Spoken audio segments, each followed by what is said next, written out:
Bom, eu vou criar uma série de vídeos explicando alguns pontos que eu acho importante para o condomínio, deixar mais claro algumas situações, alguns protocolos que a gente vai seguir aí pela frente, alguns entendimentos, né, que eu tenho sobre algumas situações aí que a gente possa enfrentar. E eu separei aqui, basicamente, vão ser 4 vídeos, então esse daqui é o primeiro. Eu vou abordar alguns temas, tá? Nesse primeiro vídeo eu vou estar abordando a parte inicial do nosso condomínio, quais foram alguns desafios que eu tive lá no começo para tomar algumas decisões, explicar para vocês o porquê dessas decisões. O segundo vídeo eu vou colocar ali para vocês a estrutura do nosso condomínio, como que ela está montada e como que a gente deve proceder daqui para frente. Um terceiro vídeo eu vou falar sobre os benefícios, né, e, na verdade, os serviços prestados pela nossa administradora. E no quarto vídeo eu vou falar para vocês do nosso aplicativo. Então, serão 4 vídeos aí, eu vou tentar ser o mais breve possível para explicar para vocês toda essa estrutura aí que tá montada. Bom, iniciando esse vídeo aqui, no início, quando eu recebi a missão aí de ser síndico do Residencial Monte Carlo, eu já percebi que a gente teria aí vários problemas, né, que são comuns aí dessa organização do condomínio. Muita coisa ficou bastante complicado de se resolver lá naquele início, porque a gente não tinha nada, né, o condomínio, a única coisa que nós tínhamos era a convenção, o que já é um grande passo, né, para um condomínio. Muitos condomínios aí nem convenção tem. Então, nós já tínhamos essa convenção e, a partir dela, eu comecei a dar início aí ao nosso condomínio. O primeiro ponto que eu coloquei aqui foi a emissão do nosso CNPJ. O condomínio ele é uma empresa, né? Então, a gente tem um CNPJ, existe um representante, esse representante ele é o síndico, e com o CNPJ eu consigo trabalhar, né? Fazer as coisas referente ao condomínio. Sem o CNPJ a gente não consegue fazer nada, então eu não consigo chamar um prestador de serviço, né? Tem que colocar, por exemplo, no meu nome pessoa física, e na verdade tem que ser no nome do condomínio. Então, prestadores de serviços, contratos. Um ponto importante eu coloquei aqui embaixo, que é a abertura da conta bancária. Então, naquele ponto do início do nosso condomínio, nós não tínhamos nem como abrir uma conta.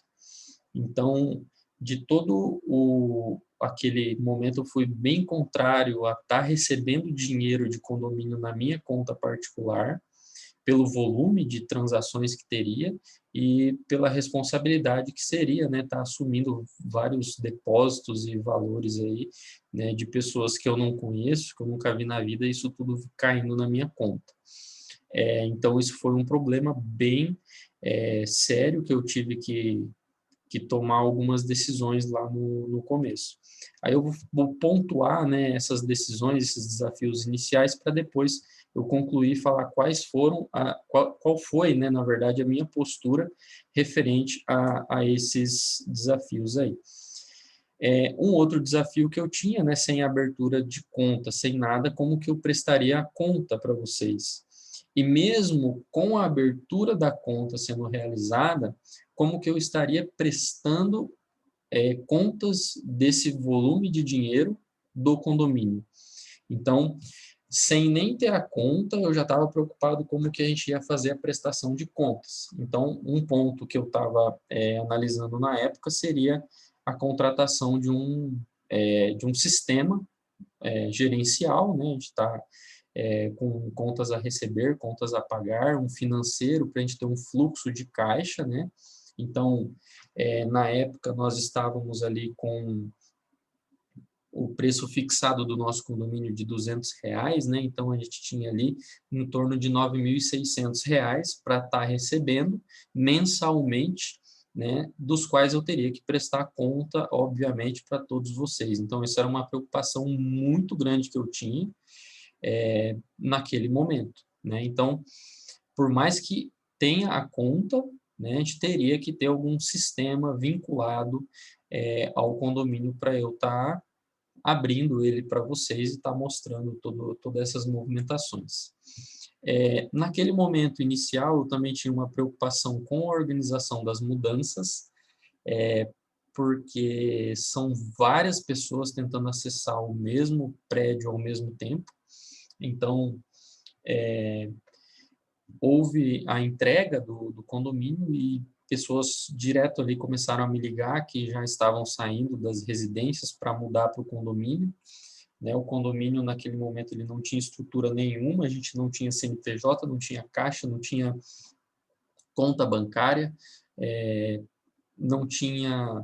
Outro ponto aqui que eu coloquei, a segurança, né? Então, não tinha segurança, e todas essas pessoas queriam entrar no condomínio sem nenhuma estrutura. Então, era um outro desafio que tinha, né? Como é que a gente iria oferecer uma segurança mínima para as pessoas que estavam querendo entrar, bem como uma organização para a gente não ter dano de patrimônio, para não estragarem nada e por aí vai. Então, são desafios que eu tive que enfrentar lá na época e que eu tive mais uma conversa com o pessoal do conselho e não com todos os proprietários, tá? Então, agora, nesse vídeo aqui, eu vou estar resumindo, obviamente, porque foram muitas coisas que aconteceram ao longo desse processo aí inicial, ali, durante uns 4 meses após a entrega, que foi o desenrolar de todos esses pontos aí, tá? A gente teve um problema sério no nosso CNPJ para estar conseguindo tirar esse CNPJ, mas eu não vou estar entrando em detalhes aqui, porque senão estende demais. Então, outro ponto que eu me preocupei muito seriam as regras básicas internas, né? Como fazer todos obedecerem às regras internas, que são regras internas básicas, né? Por exemplo, jogar sujeira nas partes em comum, animal de estimação fazendo necessidades, utilização do elevador, que foi um combinado na primeira assembleia, né, na assembleia de entrega. Então, nesses pontos aí, eu precisava, naquele momento, de uma orientação, tá?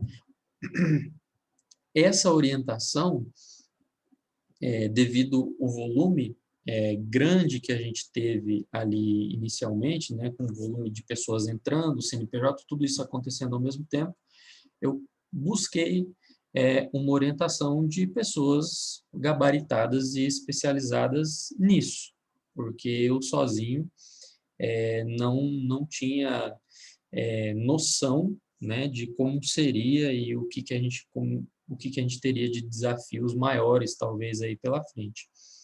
Então, nesse ponto aqui, eu tive uma conversa por coincidência, tá? E daí é uma história que aconteceu, né? Eu tive uma conversa por coincidência com o dono da administradora da AFA, que foi uma conversa que nós lecionamos na mesma escola. Então, no intervalo lá, a coordenadora comentou que ele tinha uma administradora, porque eu estava conversando com ela sobre esses desafios que a gente tinha, e ela, por já ter sido síndica também, né, ela já havia passado um período por situações parecidas, a gente estava trocando uma ideia, eu tentando buscar algumas experiências lá para implementar no nosso condomínio. Então, ela comentou sobre ele, outro professor lá, que tinha esse serviço de prestação de administradora, né, de condomínio. Eu, até então, não conhecia, eu nem sabia que em Sinop existia esse tipo de serviço. Então, eu fui conversar com ele a respeito de tudo o que ele poderia oferecer para nós naquele momento ali. Então, foi basicamente isso daí, tá bem resumido, tá, o que aconteceu. São cada ponto aqui eu poderia ficar falando um vídeo inteiro só do CNPJ. Nossa, porque foi, para desenrolar ele, foi uma história bem longa, né? Então, teve questões da construtora, teve questões de eu ter que contratar um contador para estar resolvendo essa questão do CNPJ para nós. Então, chegou nesse ponto aqui, diante de todos esses desafios, eu acabei conhecendo, né, um prestador de serviço que poderia auxiliar a gente a organizar toda essa parte aí. Então, esse vídeo eu encerro aqui, que ele é só uma demonstração do que aconteceu lá no início. Agora vamos para o próximo vídeo, que eu vou colocar aí em sequência para vocês.